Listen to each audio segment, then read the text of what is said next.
अस्सलामुअलैकुम, आप देख रहे हैं नुमान खोखर यूट्यूब चैनल।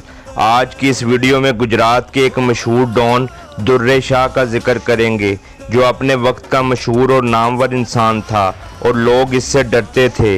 इसके इलाके में से गुजरना जान जोखों में डालने का काम था।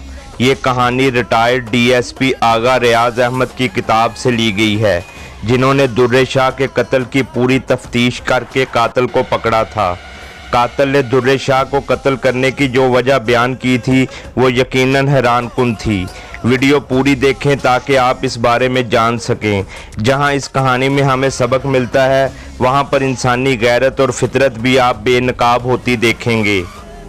मेरे चैनल नुमान खोखर की प्लेलिस्ट में don of world, don of Asia, don of Pakistan, don of Punjab, don of Sindh, don of Lahore और डिफरेंट सिटी डॉन्स के अलग अलग फोल्डर्स हैं, जिनमें 100 के करीब मुख्तलिफ मशहूर डॉन्स की लाइफ स्टोरीज़ हैं। किसी भी दोस्त को किसी भी शहर या गांव के मशहूर डॉन के बारे में मुकम्मल और दुरुस्त मालूमात हों तो वो अपना व्हाट्सएप नंबर कमेंट में शेयर कर दें, मैं उनसे रब्ता कर लूँगा।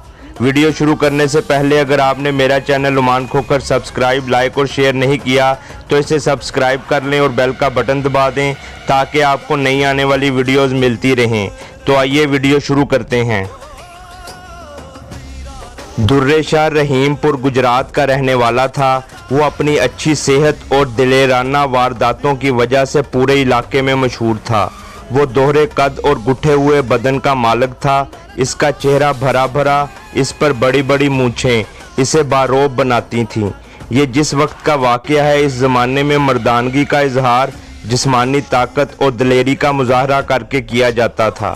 दुर्रे शाह मेले ठेलों का बड़ा शौकीन था और खुसूसी एहतमाम करके मेले पर जाता था। इसका मेले पर जाने का अंदाज़ बड़ा दिलचस्प होता था। वो गहरे सब्ज़ रंग का कढ़ाई वाला रेशमी कुर्ता और रेशमी लाचा पहन लेता, सर पर लंबे बालों को एक रेशमी पट्टी बांधता और एक रेशमी पटका दोनों हाथों में पकड़कर ढोल की थाप पर कभी एक टांग पर और कभी दूसरी टांग पर नाचता हुआ कई फरलांग का फासला तय करके मेले तक जाता था और भरे मेले में डांग सोटे की लड़ाई के लिए ललकारता था, मगर उसके खौफ से किसी को इसके मुकाबले पर आने की जुर्रत नहीं होती थी। रात के वक्त पूरे इलाके में इसकी हुकूमत होती थी। लोग डर के मारे उधर से गुजरते ही नहीं थे। अगर कोई घोड़सवार या टांगे वाला रात को उधर से गुजरता तो दुर्रे शाह की हदूद में आकर रफ्तार तेज कर देता, लेकिन दुर्रे शाह इंतहाई तेज रफ्तारी से दौड़कर भागते घोड़े या टांगे तक पहुंच जाता और बाग पकड़कर रोक लेता था। शायद यही वजह थी कि लोग इसे घोड़े शाह भी कहते थे। इस वक्त के हथियार मुख्तलिफ थे। ये सन 1951 का वाक़या है। देहात में एक बड़ी सी लाठी लेकर इसके एक सिरे पर लोहे का खोल चढ़ाकर इस खोल में सीसा पिघलाकर भर लिया जाता था। इसका वार नहायत कारी होता था। इस लाठी से बढ़कर दूसरा खतरनाक हथियार बल्लम, बर्छी और कुल्हाड़ी का होता था। शौकीन लोग बड़े खूबसूरत और रंगीन नक्शो निगार वाले दस्तों की कुल्हाड़ियां हाथ में रखते थे। कुल्हाड़ी और बर्छी से बढ़कर जो हथियार होता था वो जराइम पेशा लोगों के पास होता था। ये दर्रे की बनी हुई देसी साख्त की बंदूकें होती थीं। इसके अलावा जागीरदार सेठ लोग अपने पास इंग्लैंड की बनी बंदूकें या पिस्तौल रखते थे।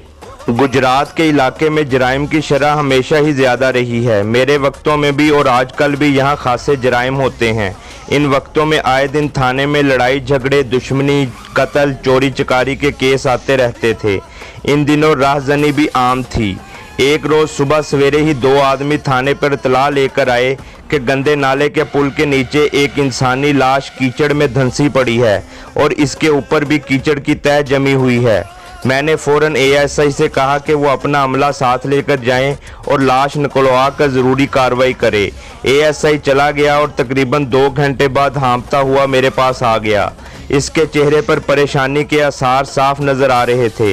मैंने इससे पूछा कि क्या बात है और वो इतना परेशान क्यों है। नाले से मिलने वाली लाश दुर्रे शाह की है सर, एएसआई ने कहा। तो मैं भी उछल पड़ा। क्या तुम्हें पूरा यकीन है गफ्फार? मैंने इससे पूछा कि वो लाश घोड़े शाह की ही है। बिल्कुल सर, एएसआई गफ्फार ने कहा। वो 100% दुर्रे शाह की लाश है। अभी थोड़ी देर बाद कांस्टेबल लाश थाने में लेकर आते होंगे, आप खुद देख लीजिएगा। मैं बड़ी बेचैनी से लाश के थाने पहुंचने का इंतज़ार करने लगा। इस दौरान मैं गफ़ार से लाश के मुतल्लिक़ मालूमात हासिल करता रहा। इसने बताया कि दुर्रे शाह को कत्ल किया गया है और लाश पर बर्छी या कुल्हाड़ी के ज़ख्मों के निशानात मौजूद हैं। थोड़ी देर बाद लाश थाने आ गई। इसे एक पुरानी सी चारपाई पर रखा गया था और ऊपर एक मैली सी चादर डाल दी गई थी। मैंने चादर उठाकर लाश को देखा और पहली नज़र में ही देख लिया कि वो दुर्रे शाह की ही लाश थी। हमेशा की तरह इसने रेशमी कपड़े का कुर्ता और लाचा पहन रखा था। साफ नज़र आ रहा था कि इसे कुल्हाड़ी के वार करके कत्ल किया गया है। कुल्हाड़ी का एक वार गर्दन के दाहिनी तरफ इस जगह पर था जहां गर्दन कंधों से मिलती है। ये बड़ा कारी वार था और खासी गहराई तक चला गया था और गालबन यही मौत का बायस बना होगा।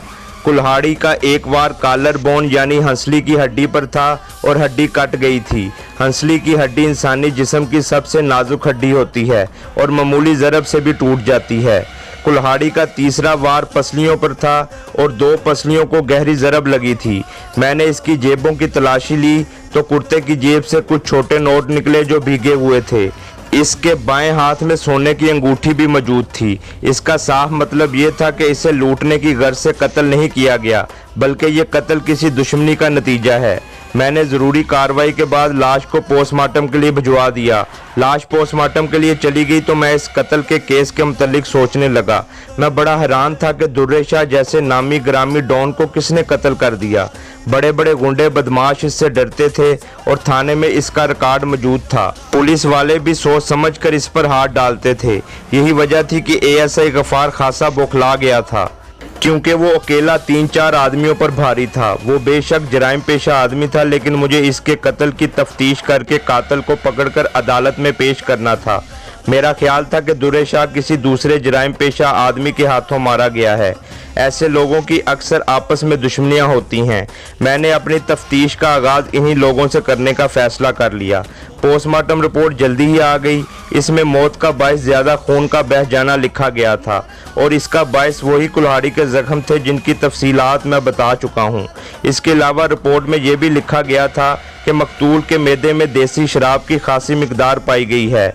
मौत का वक्त आधी रात के लगभग लिखा गया था। चूँकि मकतूल का कोई वारिस सामने नहीं आया था, इसलिए लाश लावारिस करार देकर दफना दिया गया। इसके बाद मैंने तफ्तीश का आगाज़ कर दिया। मैंने अपने मुखबरों को तलब कर लिया। इनमें आदी जराइम पेशा लोग भी थे और मोअज़्ज़िज़ लोग भी। मैंने इनको कहा कि वो ये मालूम करने की कोशिश करें कि क्या दुर्रे शाह की किसी के साथ ऐसी दुश्मनी थी कि नौबत कत्ल तक पहुंच जाए। इसके अलावा मैंने इनसे ये भी कहा कि वो ये बात मालूम करें कि पिछले दिनों दुर्रे शाह का किसी के साथ कोई लड़ाई झगड़ा हुआ है। एक बार इस केस का कोई सिरा मेरे हाथ आ जाता और मामूली सा सुराग भी मिल जाता तो फिर मेरा काम आसान हो जाना था। ये मुखबर इस काम को समझते थे और उन्हें मालूम था कि उन्होंने अपने मतलब की मालूमात कहाँ से हासिल करनी है और कैसे करनी है। अगले दिन से मुखबर मेरे पास रिपोर्टें लेकर आने लगे और दुर्रे शाह के कत्ल होने से चंद दिन पहले की खबरें लाने लगे। इनमें कोई ऐसी खबर नहीं थी जिससे ये तासुर मिलता कि फ़लाँ वाक़या दुर्रे शाह के कत्ल का बायस बना है। फिर एक और मुखबर आया। ये मेरा बड़ा कामयाब मुखबर था। वैसे तो जराइम पेशा था और छोटे मोटे जराइम करता था, लेकिन ज़बान का जादू चलाना जानता था और लोगों के घरों के अंदर से भेद भी निकाल लाता था। इसने जो बात सुनाई, इससे मुझे ऐसा लगा कि इसने दुर्रे शाह के कातिल को मेरे सामने लाकर खड़ा कर दिया है। इस मुखबर ने जो बात सुनाई वो मैं आपको बयान कर देता हूँ। दुर्रे शाह में जहाँ और बहुत सी बुराइयाँ थीं, वहाँ वो देसी शराब भी पीता था और तवाइफ बाजी का भी शौकीन था। इस वक्त की एक नोखेज़ और हसीन तवाइफ दिलरुबा इसे बहुत पसंद थी और वो इस पर दिल खोल कर पैसा लुटाता था। जब वो दिलरुबा के पास चला जाता था तो फिर किसी और को कोठे पर नहीं आने देता था। तमाशबीन इस बात का बुरा तो मनाते, लेकिन दुर्रे शाह के खौफ से चुपचाप चले जाते थे। ये बात मशहूर थी कि दुर्रे शाह और दिलरुबा एक दूसरे को पसंद करने लगे हैं और ये नौबत इश्क तक जा पहुंची है। कत्ल से तकरीबन 12-15 दिन पहले का वाक़या है कि दुर्रे शाह अपने चंद साथियों के साथ दिलरुबा के कोठे पर गया तो वहाँ पर इस वक्त का एक और जराइम पेशा जिसका नाम रंगू था बैठा हुआ था। मैं रंगू को जानता था। इसका असल नाम तो औरंगज़ेब था, लेकिन सब इसे रंगू कहते थे। दुर्रे शाह के पाए का बदमाश था। लेकिन ताकत और दिलेरी में दुर्रे शाह से कम था। रंगू और दुर्रे शाह की आपस में सर्द जंग चल रही थी, लेकिन दोनों में से कोई भी खुलकर सामने नहीं आया था। मुख्तसर ये कि रंगू दुर्रे शाह से दबने वाला आदमी नहीं था। दुर्रे शाह की आमद से रंगू के रंग में भंग पड़ गई और जमी हुई महफिल रुक गई। रंगू ने दिलरुबा से कहा कि वो नाच गाना जारी रखे और किसी की परवाह ना करे। माफ़ी चाहती हूँ सरकार, दिलरुबा ने बड़े अदब से कहा। आप फिर कभी तशरीफ़ लाइएगा। शाह जी के आने पर महफिल रोक दी जाती है। ये तौइफ का कोठा है, किसी शाह का डेरा नहीं। रंगू ने गुस्से से कहा, यहाँ हर कोई आ सकता है। हम पहले यहाँ मौजूद हैं, इसलिए हमारा हक पहले है। तुम शाह जी को बाद में बुला लेना। ये सुनकर दुर्रे शाह को गुस्सा आ गया और करीब था कि दिलरुबा का कोठा मैदान जंग बन जाता। अचानक दुर्रे शाह ने बिजली की सी तेजी से लंबे फल वाला चाकू निकाला और रंगू की शाहरग पर रख दिया। चुपचाप यहाँ से निकल जाओ, दुर्रे शाह ने कहा, वरना एक ही झटके में शाहरग काट दूंगा। रंगू डरने वाला आदमी नहीं था, लेकिन मौत का फरिश्ता इसे अपनी शाहरग के नज़दीक महसूस हुआ तो इसने पसपाई इख्तियार कर ली और चुपचाप वहां से चला आया। इसे इस बेइज्जती का बड़ा रंज था। इसके साथियों के सामने दुर्रे शाह ने इसको जलील करके दिलरुबा के कोठे से निकाल दिया था।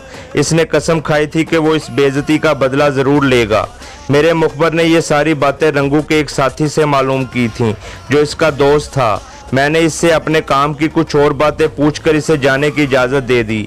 जाने से पहले मैंने इसे कुछ नकद इनाम और शाबाश दी तो वो खुश हो गया। इसके जाने के बाद मैंने अपने एएसआई को बुलाकर तमाम सूरत हाल इसके सामने रख दी।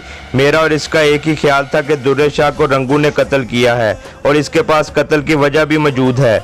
मैंने एक हेड कांस्टेबल को बुलाया और इससे कहा कि वो 2 कांस्टेबलों को साथ ले जाए और रंगू को थाने ले आए। मैंने इसे ये भी कहा कि अगर वो शराफत से ना आना चाहे तो इसको हथकड़ी लगा कर ले आएं। हेड कांस्टेबल इसी वक्त 2 कांस्टेबलों को साथ लेकर चला गया और तकरीबन 1 घंटे बाद रंगू को साथ लेकर वापस आ गया। वो शराफत से आ गया था और हथकड़ी लगाने की नौबत नहीं आई थी। इसने आते ही बड़े गुलामाना अंदाज में तकरीबन रुकू की हालत में झुककर सलाम किया। हुक्म आगा साहब, इसने बड़े गुलामाना अंदाज में कहा। खादम को कैसे याद किया? मुझे चक्कर देने की कोशिश ना करना रंगू, मैंने इससे कहा। जो पूछूं सच बता दोगे तो फायदे में रहोगे। आप पूछे सरकार, रंगू ने कहा। तुम्हें मालूम है कि दुर्रे शाह कत्ल हो गया है? मैंने इससे पूछा। हाँ सरकार, रंगू ने संभल कर कहा। उड़ती उड़ती खबर सुनी तो थी कि दुर्रे शाह कत्ल हो गया है। तुम्हारा क्या ख्याल है रंगू? मैंने इससे पूछा। ऐसे ज़बरदस्त आदमी को कौन कत्ल कर सकता है? मैं क्या कह सकता हूँ सरकार, रंगू ने कहा। हो सकता है किसी के साथ इसकी दुश्मनी हो। तुम्हारे और दुर्रे शाह की भी तो दुश्मनी थी। मैंने इसकी आंखों में आंखें डालकर कहा। वो एकदम घबरा गया और नजरें चुराने लगा। इसकी समझ में नहीं आ रहा था कि वो क्या कहे। मेरी भला इसके साथ क्या दुश्मनी होनी थी? इसने संभल कर कहा। इससे सब डरते थे और मैं भी इससे बच के रहता था। मुझे इस पर गुस्सा आ गया। वो सीधी बात करने के बजाय घुमा फिरा कर बात कर रहा था और मुझे चक्कर देने की कोशिश कर रहा था। तुम्हारी इसके साथ दुश्मनी थी या नहीं? मैंने इसे डांट कर कहा। बोलो हाँ या ना। नहीं सरकार, रंगू ने घूंट सा निकल कर कहा। मेरी इसके साथ कोई दुश्मनी नहीं थी।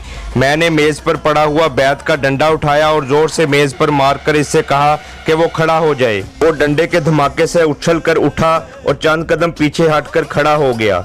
दीवार के साथ लगकर खड़े हो जाओ, मैंने अपनी कुर्सी से उठते हुए कहा। मैंने तुम्हें इज्जत दी थी और कुर्सी पर बिठाया था।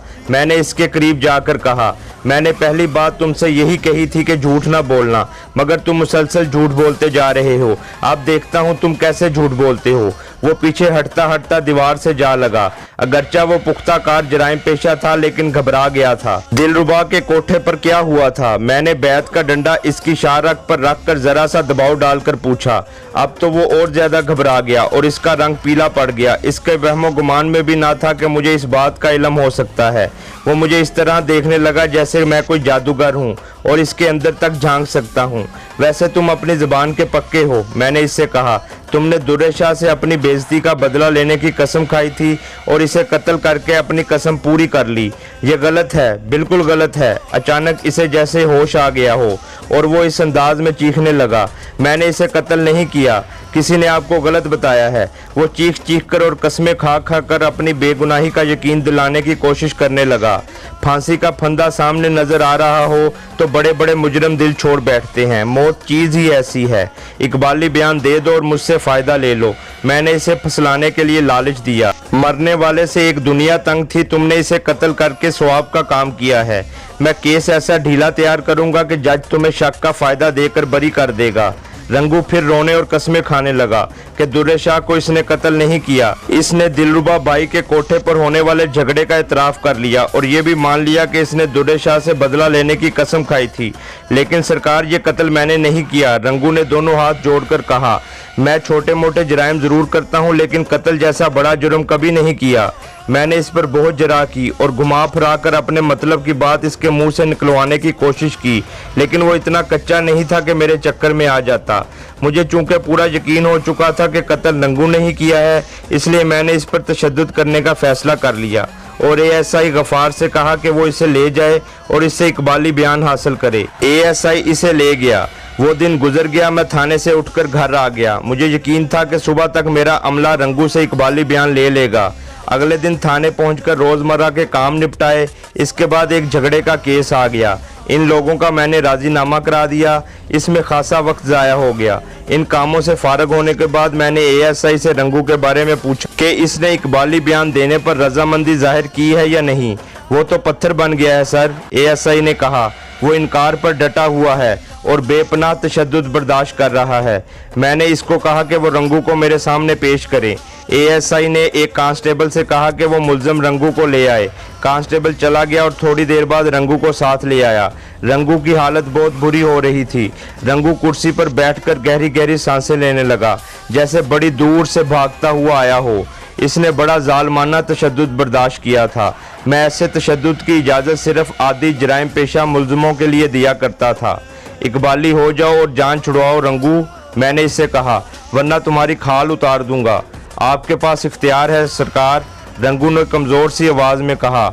आप मेरी खाल उतार सकते हैं, लेकिन मैं किसी और का फंदा अपनी गर्दन में नहीं डालूंगा। इसकी आवाज़ में अगरचा कमज़ोरी थी, लेकिन इसका लहजा मजबूत था कि वो झूठ नहीं बोल रहा। मैं इसकी बात पर यकीन करके इसे छोड़ भी नहीं सकता था। इसकी अभी तक यही वजह थी कि मैंने जितनी भी तफ्तीश की थी, इसमें रंगू ही एक ऐसा मुश्तबा नज़र आया था जिस पर दुर्रे शाह को कत्ल करने का शक किया जा सकता था। मैंने रंगू को फ़िलहाल हवालात में भिजवा दिया और ख़ुद नए इम्कानात पर गौर करने लगा। अगर रंगू और दुर्रे शाह के झगड़े को एक तरफ रख दिया जाता तो फिर दुर्रे शाह का कत्ल एक अंधा कत्ल बन जाता जिसका कोई सर पैर नहीं था। कत्ल की तफ्तीश के लिए सबसे पहले कत्ल की वजह मालूम करना ज़रूरी होता है। इस वक्त तक तफ्तीश के मुताबिक रंगू के पास दुर्रे शाह को कत्ल करने की माकूल वजह मौजूद थी। सोचते सोचते अचानक मुझे ख्याल आया कि मैं दिलरुबा को नज़रअंदाज कर रहा हूँ। मुझे इससे भी पूछगछ करनी चाहिए थी। इससे मिलने का फैसला कर लिया और इसी वक्त एक हवालदार और एक कांस्टेबल को साथ लेकर वहाँ जा पहुँचा। दिन के 12 बजे का वक्त था। मुझे मालूम था कि ये मखलूक रातों को जागती और दिन को सोती है। जिस वक्त मैं वहाँ पहुँचा वो इन लोगों के नाश्ते का वक्त था। मैं जिन वक्तों की बात कर रहा हूँ, इस वक्त गुजरात में कोई बाकायदा बाज़ार हुसन नहीं था। चंद लोग ये काम करते थे और अंग्रेज़ों के वक्त से इनके पास लाइसेंस था। आजकल तो हर छोटे बड़े शहर में बदी के ये मरकज़ खुल गए हैं और ये काम पुलिस की सरपरस्ती में हो रहा है। थानेदार अपने इलाके का बादशाह होता है। जब इन लोगों को मेरी आमद की इतला मिली तो इनके हाथ पैर फूल गए। फ़ौरन मुझे ड्राइंग रूम में बिठाया गया और दिलरुबा की माँ मेरे पास आकर झुककर अदाब बजा लाई। हमारे नसीब जाग गए हजूर, इसने मेरी बलाएं लेते हुए कहा। कहाँ राजा भोज और कहाँ गंगू तेली, हुक्म फरमाएं क्या खिदमत करें। ये कहकर वो अपने कारिंदों से खाने पीने का बंदोबस्त करने को कहने लगी। मैंने इसकी खुशामद और चरब जुबानी को नज़रअंदाज करके इसे खाने पीने के इंतजामात से मना कर दिया। मैं वहाँ बैठकर कंजरों की कमाई से कोई चीज़ भी नहीं खाना चाहता था। मैंने इससे कहा कि वो अपनी बेटी दिलरुबा को बुला दे, मैं इससे कुछ पूछना चाहता हूँ। बेबी अभी सोकर उठी है, इसने बड़े अंदाज से कहा। वो नहा धोकर तैयार हो जाए तो मैं इसे लेकर आती हूँ। वैसे खैर तो है ना, लाइल्मी में कोई कसूर हो गया है हमसे? एक बात जहन में रखो भाई जी, मैंने गुस्से से कहा।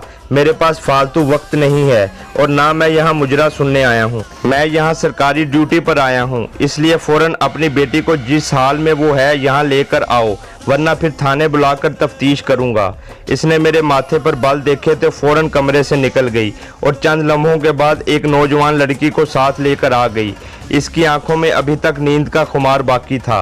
बड़े बड़े खूबसूरत नक्शो निगार और गोरे रंग ने इसमें बेपनाह कशिश पैदा कर दी थी। इसके चेहरे पर बला की मासूमियत थी जो इस किस्म के पेशे से वाबस्ता लड़कियों में कम ही नजर आती होगी। वो कोई जिस्म फरोश तवाइफ नहीं थी, सिर्फ गाना गाती थी और रक्स करती थी। यही वजह थी कि इसके चेहरे पर मासूमियत और जिस्म में शादाबी कायम थी और दुर्रे शाह जैसा बदमाश इस पर आशिक हो गया था। दिलरुबा ने एक ख़ास अंदाज में अदाब पेश किया। मैंने इसे बैठने को कहा तो वो बैठ गई। इसके बाद मैंने इसकी माँ से कहा कि वो दिलरुबा को मेरे पास छोड़ दे और कमरे से बाहर निकल जाए। वो ना चाहते हुए भी बाहर चली गई। इसके जाने के बाद मैंने दिलरुबा से इधर उधर की चंद बातें की। मेरा ख्याल था कि इसकी झिझक उतारने के बाद अपने काम की बातें पूछूंगा। मैं जानती हूँ आप क्यों आए हैं, दिलरुबा ने उदास से लहजे में मेरे कुछ पूछने से पहले कहा। क्या जानती हो, मैंने हैरान होकर पूछा। आप शाह जी के मुतल्लिक बात करने आए हैं, इसने कहा। आप इनके कत्ल की तफ्तीश कर रहे होंगे। मैं समझ गया कि वो दुर्रे शाह को शाह जी कह रही है। दुर्रे शाह ऐसा नामी ग्रामी बदमाश था कि इसके कत्ल की खबर जंगल की आग की तरह पूरे गुजरात में फैल गई थी। दिलरुबा की उदासी देखते हुए मैंने अंदाज़ा लगाया कि इसकी दुर्रे शाह के साथ जज्बाती वाबस्तगी पैदा हो गई थी। मैंने इसकी इसी जज्बाती कमज़ोरी से फ़ायदा उठाने का फ़ैसला कर लिया। मैंने सुना है वो बाकायदगी से यहाँ आता था। मैंने कहा वो बहुत अच्छा इंसान था। इसने आह भर कर कहा। इसने मेरे कहने पर बदमाशी छोड़ने का फैसला कर लिया था। अगर वो कत्ल ना हो जाता तो मैं इसके साथ शादी का फैसला कर चुकी थी। इसके साथ ही इसे हिचकी सी आई और वो अपना दुपट्टा मुंह पर रखकर रोने लगी। मैंने इसे रोने दिया। जब वो आंसू बहाकर हल्की हो गई तो मैंने इसे अपने मतलब की बात करने का फैसला कर लिया। मैं तुम्हारे शाह जी के कातिल को पकड़ना चाहता हूँ, मैंने कहा। इसके लिए मुझे तुम्हारी मदद की ज़रूरत है। वो तुम्हारे साथ अपने दिल की हर बात करता होगा। तुम ज़रा सोच कर बताओ, इसने कभी कोई ऐसी बात की थी कि इसकी किसी के साथ दुश्मनी थी या कोई लड़ाई झगड़ा हुआ हो? वो मेरी बातें सुनकर सोचने लगी। गालबन वो अपने जहन में अल्फाज को तरतीब दे रही थी। रंगू के साथ इसका झगड़ा हो गया था। दिलरुबा ने थोड़ी देर सोचने के बाद कहा, ये कुछ दिन पहले की बात थी। फिर इसने वही बात सुना दी जो मैं अपने मुखबर की ज़ुबानी पहले ही सुन चुका था। और सोचो और गौर करो, मैंने इससे कहा। बेशक कोई मामूली बात हो, वो मेरे साथ अपनी छोटी छोटी बातें भी करता था, इसने कहा। एक रोज़ बातों बातों में इसने बताया कि इसने एक बारात के साथ जाती हुई दुल्हन को रोक लिया था और इसे साथ ले जाने लगा था, मगर फिर दुल्हन की मिन्नत समाजत की वजह से इसे जाने दिया। ये सुनकर मैं चौंक पड़ा। ये ऐसी बात थी कि कोई भी गैरतमंद इंसान मरने मारने पर उतर सकता था। मैंने इससे पूछा कि ये वाक़या कितने दिन पहले का है? तकरीबन 1 हफ्ते पहले का होगा, इसने सोचकर कहा। क्या इसने कुछ और भी बताया था? मैंने पूछा। मसलन ये बारात कहाँ से आ रही थी और कहाँ जा रही थी, और इसके अलावा वो दूल्हा कौन था, वगैरह वगैरह। बारात रहीमपुर वापस जा रही थी, इसने कहा। ये नहीं मालूम कि दुल्हन को कहाँ से लेकर आ रहे थे। मेरे लिए इतनी मालूमात ही काफ़ी थी कि दुल्हा के गांव का पता लग गया था। मैंने कुरेद कुरेद कर दिलरुबा से बहुत सी बातें पूछी, लेकिन इससे काम की कोई बात मालूम ना हो सकी। मैंने इसको यकीन दिलाया कि मैं जल्द ही इसके शाह जी के कातिल को पकड़ लूँगा। फिर मैंने देखा कि दिलरुबा की आंखों में नमी उतरने लगी थी। मुझे इसकी जज्बाती वाबस्तगी से कोई दिलचस्पी नहीं थी। मैं वहाँ से सीधा थाने आ गया। रहीमपुर मेरे थाने के इलाके का गांव था। मेरे लिए ये मालूम करना मुश्किल नहीं था कि हफ्ता 10 दिन या इससे कुछ दिन ज़्यादा पहले गांव में किसकी शादी हुई थी। ये काम मैंने पुलिस के ज़रिए करने के बजाय मुखबरों के ज़रिए कराना बेहतर समझा। इसकी वजह यह थी कि ये बात ऐसी थी कि इसकी भिनक भी इन लोगों ने किसी को ना लगने दी होगी कि इनकी नई नवेली दुल्हन को किसी ने गुंडे बदमाश ने रोक लिया था। मेरे मुखबरों में एक औरत भी थी। ये इंतहाई चालाक औरत थी, लोगों के घरों के अंदर तक के राज निकाल लाती थी। इसका नाम ज़किया था। मैंने ज़किया को थाने तलब करके इसे सारी बात समझा दी कि क्या वाक़या हुआ था और इसने क्या मालूम करना है। ज़किया चली गई और फिर दूसरे दिन मेरे पास आई। वो राज की बात निकाल लाई थी। इसने एक नई ही बात सुना दी। ये बात मैं आपको अपने अल्फाज में सुना देता हूँ। ज़किया ने इस शख्स का सुराग लगा लिया था जिसकी शादी हाल ही में हुई थी। इसका नाम खिजर शाह था और इसकी दुल्हन सलमा का ताल्लुक भल्लेवाल से था। ज़किया ने एक ऐसी औरत से दोस्ती गांठ ली जो सलमा के बहुत करीब थी और इसकी सहेली बन गई। यह ज़किया की फनकारी थी कि इसने दुल्हन सलमा की सहेली के सीने से वो बात निकाल ली थी जो बहुत छुपा कर रखी गई थी। खिज़र शाह की शादी भल्लेवाल में हुई थी। फासला तो ज़्यादा नहीं था, लेकिन गर्मियों के दिन थे और लड़की वालों ने रुखसती का वक्त सूरज ढलने के बाद का रखा था। इसीलिए दूसरे मेहमान तो खाना खाने के बाद अपने अपने घरों को चले गए और बारात के साथ खास रिश्तेदार ही रह गए थे, जिनकी तादाद 15-16 के लगभग होगी। इस वक्त के रिवाज के मुताबिक दुल्हन डोली में बैठी थी और डोली को 4 कहारों ने उठा रखा था। दूल्हा आगे आगे घोड़े पर सवार चल रहा था। जब ये लोग रहीमपुर के करीब पहुंच गए थे, दूल्हा खिज़र शाह ये कहकर घोड़े को दौड़ाता हुआ आगे चला गया कि वो घर पहुंचकर दुल्हन के आने की इतला करता है ताकि वो लोग दुल्हन के इस्तकबाल की तैयारी कर लें। दूल्हा चला गया तो डोली 15-16 बारातियों के साथ चल पड़ी। जब वो इस इलाके में पहुंचे जहाँ दुर्रे शाह की बादशाही थी, तो अचानक दुर्रे शाह ने इनका रास्ता रोक लिया। इस वक्त इसके हाथ में सीसा भरी वजनी लाठी थी। डोली के साथ जितने भी लोग थे वो डर गए। इस वक्त दुर्रे शाह का नाम ही दहशत था। बारातियों का ख्याल था कि दुर्रे शाह इनकी जेबें खाली कराएगा, लेकिन इस वक्त सब लोग परेशान हो गए जब दुर्रे शाह ने दुल्हन को अपने साथ ले जाने का इरादा जाहिर किया। उन्होंने दुर्रे शाह को समझाने की कोशिश की, लेकिन वो ना माना। इसने डोली से दुल्हन को बाहर निकाल लिया और किसी ने मज़ाहमत ना की। दुल्हन सलमा बड़ी समझदार और बाहौसला लड़की थी। इसने सूरत हाल की संगीनी को समझ लिया और बड़ी जुर्रत और हिकमत अमली से काम लिया। सुना है तुम सैयद हो दुर्रे शाह, इसने दुर्रे शाह से कहा। मैं भी सैयद हूँ। तुम्हें एक सैयदजादी की इज्जत का ख्याल रखना चाहिए। हम दोनों ख़ानदानों की इज्जत का भरम रखना तुम्हारा फ़र्ज़ है। इसके बावजूद भी अगर तुम ताकत के नशे में मस्त होकर ज़रूर ही ऐसा करना चाहते हो तो मेरी एक शर्त मान लो।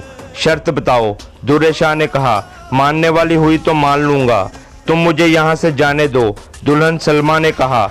मुझे हाथ भी ना लगाना। मैं घर जाकर अपने खामद को सारी बात सुनाऊंगी।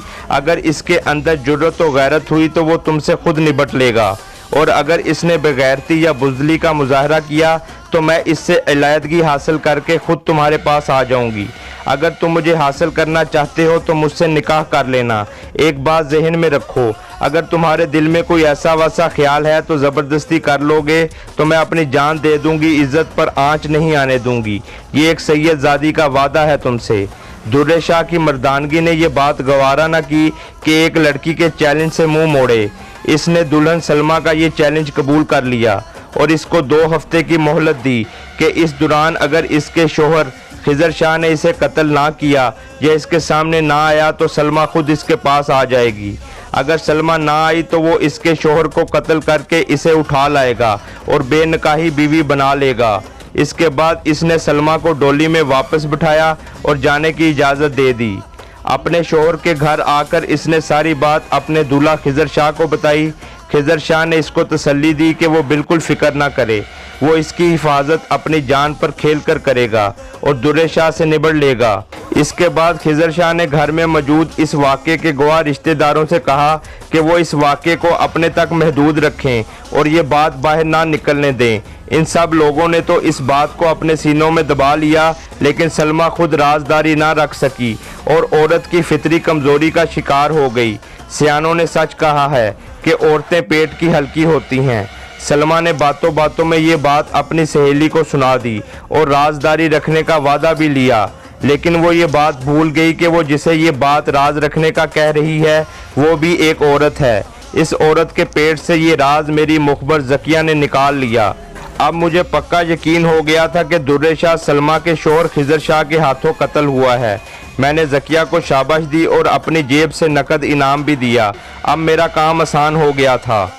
खिज़र शाह को गिरफ्तार किया गया। अब खिज़र शाह का बयान उसकी ज़ुबानी बयान करता हूँ। दुल्हन सलमा ने जब खिज़र शाह को सारी बात सुनाई तो इसका खून खोल उठा। इसने इसी वक्त दुर्रे शाह को कत्ल करने का इरादा कर लिया, लेकिन वो इतना ज़बरदस्त बदमाश था कि वो इससे मुकाबला करके उसे कत्ल नहीं कर सकता था। वो मौके की तलाश में रहने लगा।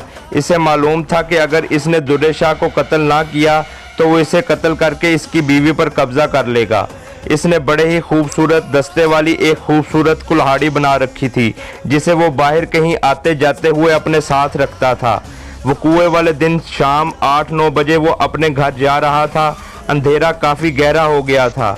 अचानक इसे गंदे नाले के करीब दुर्रे शाह नजर आया। वो बुलंद आवाज़ से कोई फिल्मी गीत गा रहा था। इसके आवाज़ और चलने के अंदाज से साफ लग रहा था कि वो नशे में है। वो लड़खड़ा कर चल रहा था। खिज़र शाह ने इस मौके से फ़ायदा उठाने का फ़ैसला कर लिया और दुर्रे शाह के पास जाकर एक ज़ोरदार वार कुल्हाड़ी का इसकी गर्दन पर किया।